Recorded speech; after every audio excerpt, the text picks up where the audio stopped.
Video like जरूर कर लीजिए और ऐसे वीडियो लगातार फ्री में पाने के लिए चैनल को तुरंत सब्सक्राइब कर लीजिए और बेल आइकन को जरूर टैप कर लीजिए ताकि आगे भी सारे वीडियो आपको मिलते रहे। यूट्यूब में फॉलो करते हैं तो प्लीज ये वाला फ्री टेलीग्राम चैनल जरूर ज्वाइन कर लीजिएगा। सारे नोटिफिकेशन सारे अपडेट यहीं पे आते हैं, ध्यान रखिए। हेलो दोस्तों, आपका स्वागत है यूपीपीएससी बेस्ट ऑनलाइन कोचिंग के इसी यूट्यूब चैनल पर। फ्रेंड्स, आज की इस वीडियो में हम लोग साइंस के एक बहुत ही महत्वपूर्ण बिंदु कार्य, ऊर्जा और शक्ति का डिस्कशन करेंगे।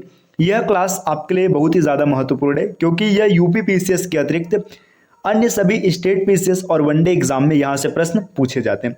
तो चलिए दोस्तों, शुरू करते हैं आज की इस क्लास को और एक एक बारीकियों को समझते हैं। सबसे पहले हम लोग बात करेंगे कार्य के बारे में।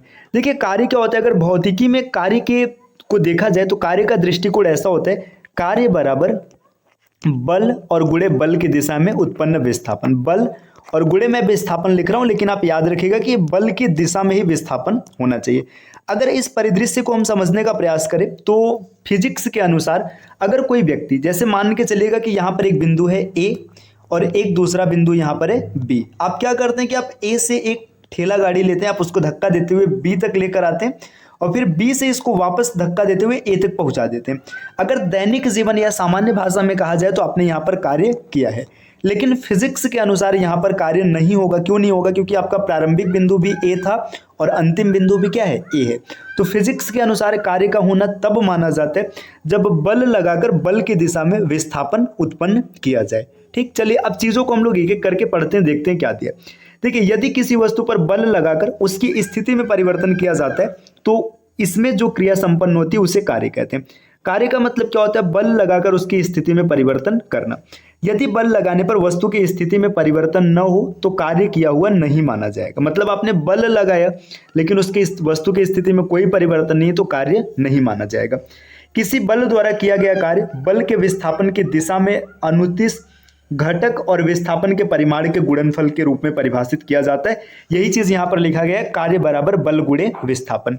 देखिए आगे क्या चर्चा किया गया, यहाँ पर आगे यह दिया गया, यदि किए गए कार्य प्रयुक्त बल और बल की दिशा में विस्थापन को क्रमतः W, F और S से निर्दिष्ट किया जाए तो W बराबर F गुणे S, ये फार्मूला निकल करके आता है।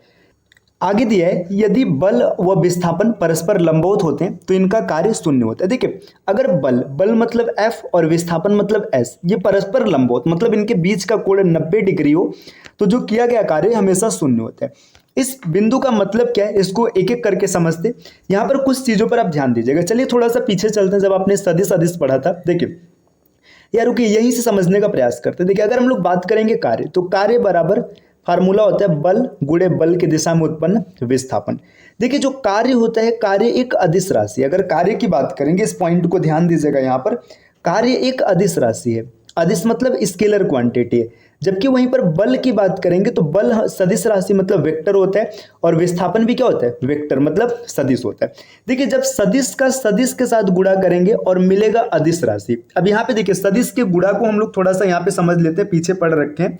देखिए, सदिश का मतलब वेक्टर का वेक्टर के साथ जब गुणा होता है तो दो परिस्थिति उत्पन्न होती है।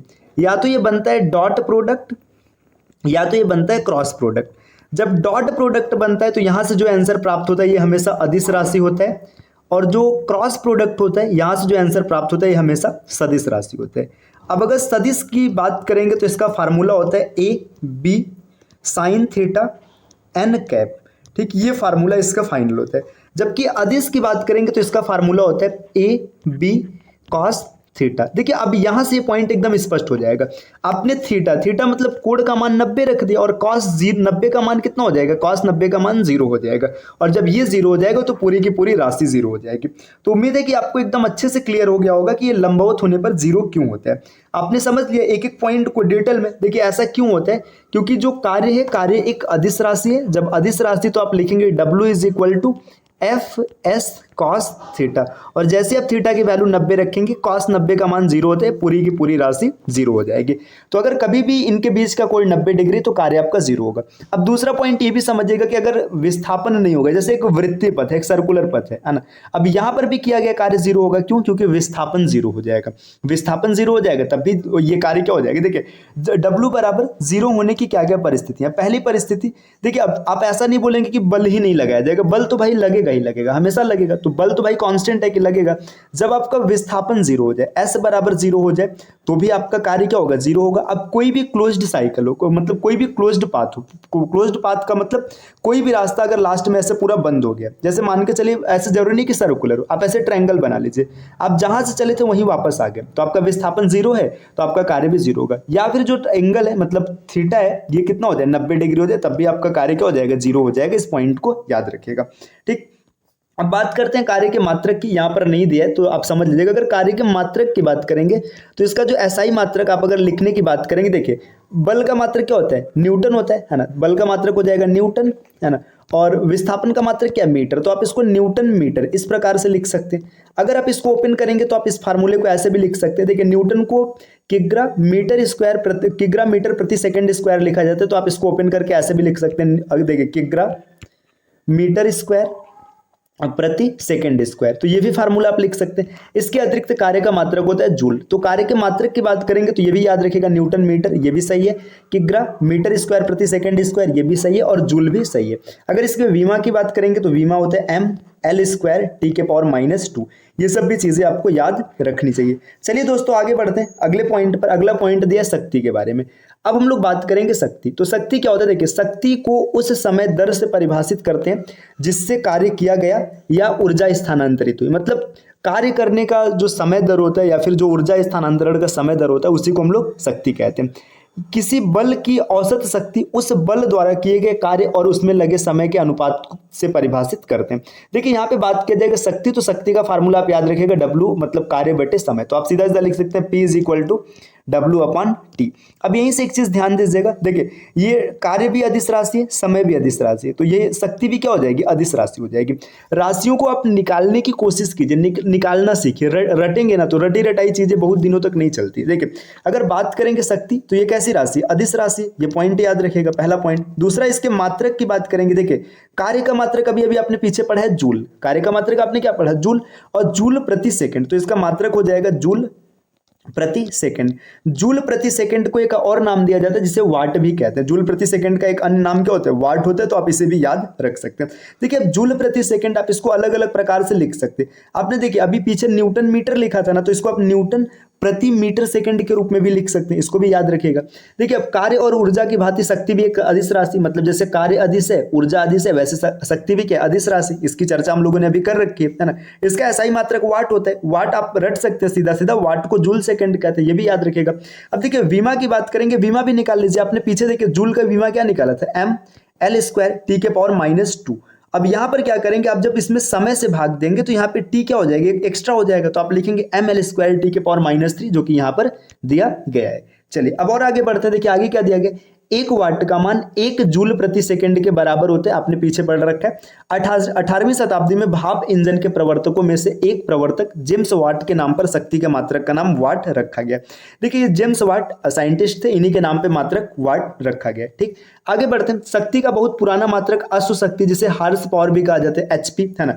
अश्व शक्ति मतलब HP है। 1 HP, ये पॉइंट डायरेक्ट याद रखिएगा, 1 HP मतलब हार्स पावर = 746 वाट। ये कई बार क्वेश्चन बन सकते हैं। ठीक, आगे देखिए यह आप देखिए यह मात्रक आज भी कार, मोटर्स बाइक आदि के निर्गत क्षमता को व्यक्त करने के लिए प्रयुक्त होता है। जब हम विद्युत उपकरण जैसे विद्युत बल्ब, हीटर और प्रशीतक आदि खरीदते हैं तो हमें मात्रक वाट से व्यवहार करना होता है। आपने देखा होगा जनरेटर में बताया जाता है कि इतने हार्स पावर का जनरेटर है, कोई मतलब समरसेबल होता है, कोई मतलब हैंडपंप होता है जिसमें मोटर डाला जाता है, तो वहां पे हार्स पावर के साथ जिक्र होता है। चलिए और आगे बढ़ते हैं। देखिए नेक्स्ट क्या दिया, 100 वाट का बल्ब, देखिए यहाँ पे क्या दिया, 100 वाट का बल्ब 10 घंटे में 1 किलोवाट विद्युत ऊर्जा की खपत करता है। सीधा सा पॉइंट याद रखिएगा कि अगर किलोवाट की बात करेंगे, आपने इलेक्ट्रिसिटी में वाट सुना होगा ना, 1 किलोवाट 2 किलोवाट, तो क्या होता है 1 किलोवाट का मतलब है कि जो 100 वाट का बल्ब होता है, 100 वाट के बल्ब को आप 10 घंटे तक जलाएंगे तो जितनी ऊर्जा खर्च होगी वही 1 किलोवाट होगा। देखिए इसी चीज को यहाँ पर लिखा है, 100 वाट गुणे 10 घंटा, है ना, तो 1000 वाट घंटा या 1 किलोवाट घंटा, है ना। या फिर इसी चीज को इस प्रकार से परिवर्तित किया जा सकता है, जूल में, अर्ग में, कैलोरी में, इन सब चीजों को आप ध्यान से पढ़ लीजिएगा। चलिए दोस्तों बढ़ते हैं और भी आगे। देखिए यहाँ पर क्या दिया, विद्युत ऊर्जा की खपत के लिए मूल्य मात्रक मतलब किलोवाट यहाँ पे में चुकाया जाता है, मतलब जो ये सब चीज आप पढ़ लीजिएगा, है ना, जिसे यूनिट के नाम से कहते हैं। आगे देखिए, ध्यान दीजिएगा कि किलोवाट प्रति घंटा विद्युत ऊर्जा का वाणिज्यिक मात्रक है। तो ये पॉइंट याद रखिएगा, किलोवाट घंटा, यानी किलोवाट घंटा क्या है, विद्युत ऊर्जा का वाणिज्यिक मात्रक है। ऊर्जा का मात्रक वाट या मेगावाट होता है। अब देखिए, भार और द्रव्यमान की बात करेंगे, इस चीज को समझिएगा। आपने अक्सर देखा होगा भार और द्रव्यमान में कुछ ना कुछ कंफ्यूजन रहती है, आज एकदम अच्छे से क्लियर हो जाएगा। देखिए, अगर भार की बात करेंगे ना, भार बराबर होता है W is equal to mg, है ना, ये भार होता है। ये जो m होता है ना, m को द्रव्यमान कहते हैं। जो द्रव्यमान होता है ना, द्रव्यमान किसी वस्तु का मूल गुण होता है। मूल गुण का मतलब पता है, ये प्रत्येक स्थान पर स्थिर रहता है, कहीं भी नहीं बदलेगा। अब इस पॉइंट पर मत ध्यान दीजिए, आप चीजों को समझने का प्रयास कीजिए। जैसे आपने सुना होगा कि जो पृथ्वी और चंद्रमा की बात करेंगे, तो पृथ्वी का गुरुत्वाकर्षण कितना होता है, चंद्रमा के मुकाबले 1/6 अधिक है, मतलब या फिर ऐसे समझ लीजिएगा कि जो मतलब 6 गुना अधिक है। अगर चंद्रमा की बात करेंगे, चंद्रमा का गुरुत्वाकर्षण पृथ्वी का 1/6 है, मतलब यहाँ पर पृथ्वी और चंद्रमा, देखिए अगर पृथ्वी पर गुरुत्वाकर्षण 6 है तो चंद्रमा पर कितना होगा, 1 होगा, 1/6 है। अब इसका मतलब समझिए, अगर पृथ्वी पर आपका भार 60 किलो है ना, तो चंद्रमा पर जाकर के वो सिर्फ 10 किलो रह जाएगा। और जितनी भी चीजें हम लोग मेजर करते हैं, जैसे आपने अपना वजन मेजर किया, आपका वजन आ गया 50 किलो, है ना, तो ये आपका द्रव्यमान नहीं, ये आपका भार है। भार क्यों भार है, क्योंकि जब हम लोग मेजरमेंट करते हैं या फिर अपने वजन की माप करते हैं, तो वो हमेशा भार में आता है, द्रव्यमान नहीं आता है। द्रव्यमान निकालने के लिए आपको उससे जो गुरुत्वीय त्वरण होता है स्मॉल जी, उससे भाग करना पड़ेगा। जैसे मान लीजिए आपका वजन 98 किलो है, ठीक, 98 किलो, जब आप इसको 9.8 से भाग करेंगे तो आंसर आएगा 10, मतलब आपका द्रव्यमान 10 है। इस पॉइंट को ध्यान दीजिएगा। चलिए अब आगे बढ़ते हैं, बल की बात करेंगे। देखिए यहाँ पर बल के बारे में कुछ जिक्र किया गया। देखिए बल मतलब फोर्स क्या है, वह कारक होता है जो वस्तु की प्रारंभिक अवस्था यानी विराम की अवस्था या एक सरल रेखा में एक समान गति की अवस्था को परिवर्तित कर सकता है या परिवर्तित करने का प्रयास करता है। तो बस इतना याद रखना है कि बल एक ऐसा कारक है जो किसी वस्तु के स्थिति को या तो परिवर्तित कर देता है या तो परिवर्तित करने का प्रयास करता है। अब बल की बात करेंगे तो बल बराबर क्या होता है, द्रव्यमान गुणे त्वरण। आप सीधा सीधा याद रखिएगा, F is equal to m into a, ये एक फार्मूला होता है। और ये न्यूटन के गति विषयक समीकरण, सॉरी गति विषयक नियम बोल रहे हैं, न्यूटन के नियम में से, जो न्यूटन ने 3 नियम दिए थे उसमें से एक नियम है। तो आपको कमेंट करके बताना है कि न्यूटन का कौन सा नियम है। चलिए अब यहाँ पे देखिए क्या दिया, देखिए इसका जो एसआई मात्रक होता है, बल का एसआई मात्रक न्यूटन होता है, जबकि सीजीएस मात्रक डाइन होता है। 1 न्यूटन बराबर 10⁵5 डाइन होता है, इसको भी याद रखिएगा। बलों की बात करेंगे तो ये मुख्यतः 4 प्रकार के होते हैं, जिसे मूल बल कहा जाता है ना। देखिए गुरुत्वाकर्षण बल, विद्युत चुंबकीय बल, दुर्बल या, देखिए ये नाभिकीय बल की बात हो रहा है, दुर्बल या प्रबल, मतलब यहाँ पे दुर्बल या क्षीण नाभिकीय बल और प्रबल नाभिकीय बल। तो 4 प्रकार के मूल बल है, गुरुत्वाकर्षण बल, विद्युत चुंबकीय बल, दुर्बल या क्षीण नाभिकीय बल और प्रबल नाभिकीय बल। आगे बढ़ते हैं, अब हम लोग बात करते हैं गुरुत्वाकर्षण बल की। देखिए गुरुत्वाकर्षण बल की बात करेंगे तो गुरुत्वाकर्षण बल किन्हीं 2 पिंडों के बीच उनके द्रव्यमान के कारण लगने वाला एक आकर्षण बल है। जो गुरुत्वाकर्षण बल है ना, ये एक आकर्षण बल है। यह एक सार्वत्रिक बल होता है, विश्व के प्रत्येक पिंड में, मतलब ये इसका अनुभव किया जाता है। उदाहरण के लिए पृथ्वी पर रखी प्रत्येक वस्तु पृथ्वी के कारण गुरुत्व बल का अनुभव करती है। विशेष बात यह है कि पृथ्वी के परितः चंद्रमा तथा मानव निर्मित उपग्रह की गति, सूर्य के परितः पृथ्वी तथा ग्रहों की गति, वास्तव में पृथ्वी पर गिरते पिंडों की गति। देखिए सीधी सी बात है, आप इतना ध्यान दीजिएगा, ग्रेविटेशनल फोर्स का मतलब ये होता है कि दुनिया का प्रत्येक पिंड एक दूसरे को अपनी ओर आकर्षित करने का प्रयास करता है, उसी को हम लोग गुरुत्वाकर्षण बल कहते हैं। और गुरुत्वाकर्षण बल की अगर बात करें तो गुरुत्व की खोज किसने किया था, आपको पता होगा, न्यूटन ने किया था। उसका इन्होंने फार्मूला भी दिया था, F is equal to G m1m2/r²। इस फार्मूले को याद रखिएगा। इसमें कौन कौन चीज क्या क्या, इसके बारे में समझते हैं। F मतलब क्या है, F मतलब है गुरुत्वाकर्षण बल। G की बात करेंगे तो देखिए गुरुत्वीय ये नियतांक है या फिर गुरुत्वाकर्षण नियतांक है। तो G की बात करेंगे तो G का जो मान होता है ये 6.67 × 10⁻⁻11 न्यूटन मीटर स्क्वायर प्रति किग्रा स्क्वायर, ये मान जरूर याद रखिएगा। देखिए गुरुत्वाकर्षण नियतांक की बात करेंगे तो 6.67 × 10⁻⁻11 न्यूटन मीटर स्क्वायर प्रति किग्रा स्क्वायर इसका मान होता है। अब m1 और m2 की बात करेंगे तो 2 पिंड हो जाएंगे। जैसे मान के चलेगा एक पृथ्वी है एक चंद्रमा है, कोई भी 2 पिंड रहेगा। और r की बात करेंगे तो इनके बीच की दूरी हो जाएगी। देखिए इसके बाद ये जो कैपिटल G है ना, इसका मान इतना होता है। आगे एक चीज आपको मिलेगा स्मॉल जी, स्मॉल जी मतलब गुरुत्वीय त्वरण है, इसका मान 9.8 मीटर प्रति सेकंड स्क्वायर होता है। तो आप कंफ्यूज मत होइएगा, याद रखिएगा। अगर कभी कैपिटल जी कहेगा तो कैपिटल जी का मान होता है गुरुत्वाकर्षण नियतांक। ध्यान से सुनकर के आप लिख लीजिएगा, गुरुत्वाकर्षण नियतांक। ये कैपिटल जी का मान होता है, इसका मान है 6.67 × 10⁻⁻11 न्यूटन मीटर स्क्वायर प्रति किग्रा स्क्वायर। जबकि स्मॉल जी की बात करेंगे तो इसका मान होता है 9.8 मीटर प्रति सेकंड स्क्वायर। इसे गुरुत्वीय त्वरण कहा जाता है। ठीक, चलिए अब यहां से लगभग आपकी चीजें स्पष्ट हो चुकी होंगी। अब अगले क्लास में हम लोग विद्युत चुंबकीय बल की चर्चा करेंगे। तो दोस्तों आपको क्लास कैसी लगी है कमेंट करके जरूर बताइएगा, और आपके जो भी विचार होंगे, जिस प्रकार के संशोधन की आवश्यकता है, आप उसको कमेंट कीजिए। मिलते हैं आपसे नेक्स्ट वीडियो में कुछ नए कॉन्सेप्ट के साथ। तब तक के लिए नमस्कार।